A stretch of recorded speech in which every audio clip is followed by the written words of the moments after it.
To the two people who have asked me if I'd summarize a manga, no. Book 6 of the Harry Potter series, Harry Potter and the Half-Blood Prince.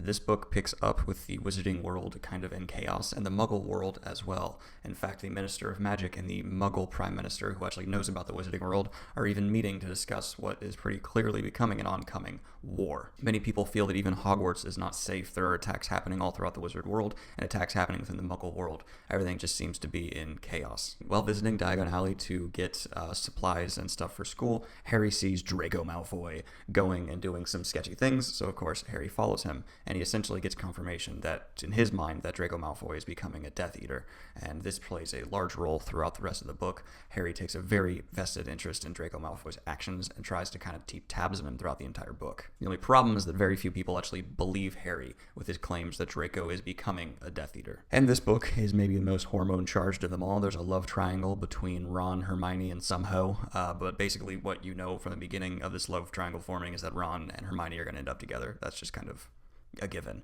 And also Harry and Ginny Weasley start having a thing. Now, in a strange turn of events, the new Defense Against the Dark Arts instructor is Professor Snape.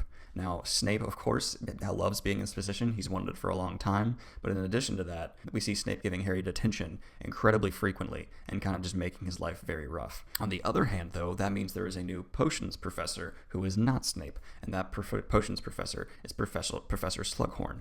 Professor Slughorn is kind of a kooky guy, but him and Harry get along very well. And without Snape being the potions instructor, Harry excels at potions.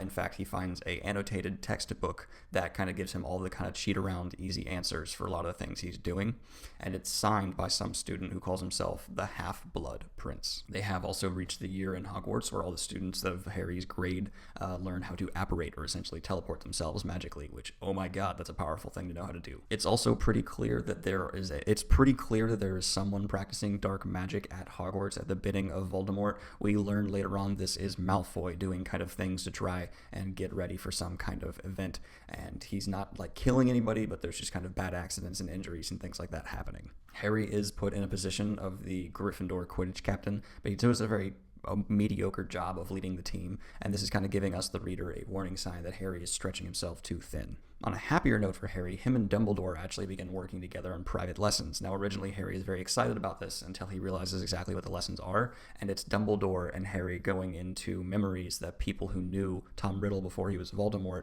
and learning more and more about how Tom Riddle became Lord Voldemort. There's one memory in particular they need to really figure out how Voldemort has become so powerful, and unfortunately, they have only access to an edited version of the memory, because apparently you can use Final Cut Pro for these memories. What they need is Professor Slughorn, the new potions professor, to give up the original unedited memory because it is his. So Harry is now given the challenge of trying to get this memory from Slughorn, but once Slughorn realizes what Harry is after, he starts avoiding him like the plague. Harry drinks a potion called Liquid Luck that basically just makes him kind of have the ability of Matt Cawthon from the Wheel of Time for a brief period of time. And what Harry does during this time is he kind of takes advantage of Slughorn and manipulates his way around him and makes it so that Slughorn does give him the unedited memory. Now, what they see in this memory is Professor Slughorn teaching Voldemort what a Horcrux is. Basically, that you can split your soul into multiple parts so that if one part of your soul dies, you can come back to life from another, making Voldemort nearly immortal, because you'd have to destroy all these Horcruxes to kill him, and he has split his soul into 7 parts. Harry and Dumbledore then kind of take it upon themselves to go out and destroy these parts of the soul on their own.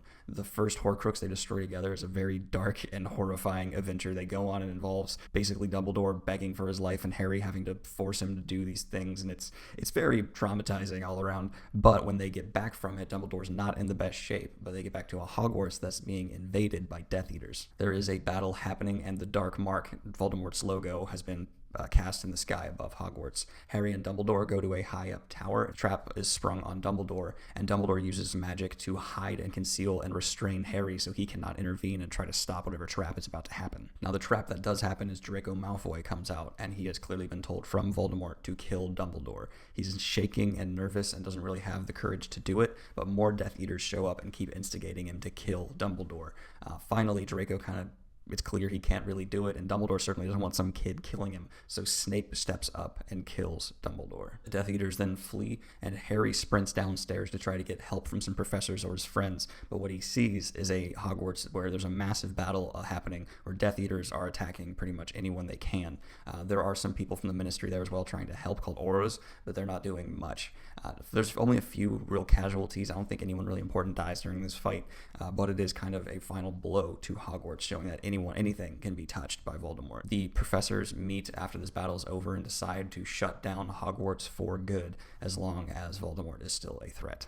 Now it's time for Dumbledore's funeral. Dumbledore did want to be buried on school grounds. There's a massive funeral for him at Hogwarts where all kinds of wizards from all over the world and creatures from Hogwarts itself show up and pay homage to him. At the end of the book, we see a very jaded Harry basically pledging that his life's mission will be to track down each and every Horcrux and destroy it. And we see Ron and Hermione pledge to do this with him. This is a massive dark turn for the series. There are no more all good, pure people that really died with Dumbledore. Now everybody is kind of a human person who has flaws and problems with them. Even Harry is certainly not a Mary Sue at this point. He's failed multiple times. He definitely feels like a failure to himself in some ways, and he still kind of definitely blames himself for Sirius's death and Dumbledore's.